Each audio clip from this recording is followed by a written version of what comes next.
त्यानंतर एक breaking news आहे। शिवसंकल्प अभियानाची तिसरी सभा राजापूरमध्ये होतीये, तर मुख्यमंत्री शिंदे यासाठी उपस्थित राहणार आहेत। याच जागेवरून शिवसेना आणि भाजपमध्ये रस्सीखेच सुरू आहे, त्यामुळे त्या ठिकाणी आज जेव्हा मुख्यमंत्री शिंदेंची सभा होतीये त्यावेळेला ते काही याविषयी बोलतात का, याकडे सगळ्यांचं लक्ष लागलेलं आहे।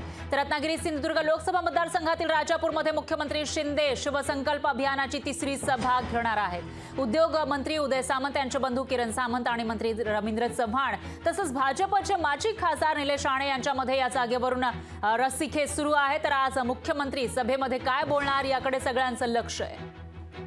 आणि याविषयी अधिक माहितीसाठी आपले प्रतिनिधी स्वप्नील जाधव हे आपल्यासोबत थेट जोडले गेले आहेत। स्वप्नील, काय सांगाल? मुख्यमंत्र्यांची शिवसंकल्प सभा होतीये, मात्र ही जी जागा आहे रत्नागिरी सिंधुदुर्गची लोकसभेची त्याच्यासाठी अनेक इच्छुक आहेत, त्यामुळे आज ते काही बोलतात का याकडे लक्ष आहे। सध्याचे या सभेचे काय अपडेट्स आहेत?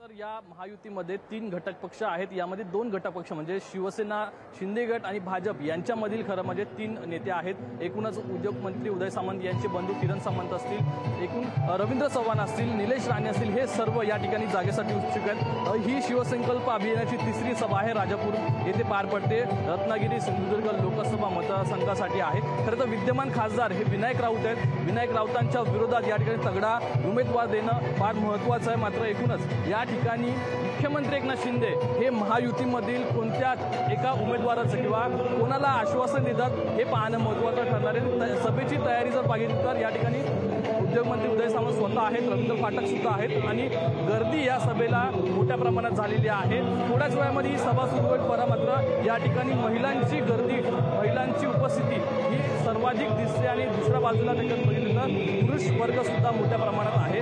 खरं तर शिरूर आणि मावळनंतरची ही या ठिकाणी सभा होती आणि सभेला सुद्धा मोठ्या प्रमाणात उत्साह दिसतोय, प्रतिसाद सुद्धा या कार्यकर्त्यांचा दिसतोय। मात्र एकूणच यामध्ये जी फूट पडलेली आहे शिवसेना, या शिवसेनेच्या फुटीनंतर ही सभा फार महत्त्वाची आहे। मुख्यमंत्री एकनाथ शिंदे या सभेतून कोणाचं नाव घेतात हे पाहणं महत्त्वाचं आहे आणि कोणाच्या नावाची शिक्कामोर्तब करतात किंवा एखादं आश्वासन किरण सामंत असतील किंवा रवींद्र चव्हाण असतील, निलेश राणे असतील यांच्या नावाने आश्वासन देतात का हे पाहणं महत्त्वाचं असेल। बरं, निश्चितच स्वप्नील, धन्यवाद तुम्ही दिलेल्या या सविस्तर माहितीसाठी। तुमच्याकडून या सभेचे अपडेट्स आपण घेत राहूयात। लोकशाही मराठी ऐका, पहा, जागरूक रहा।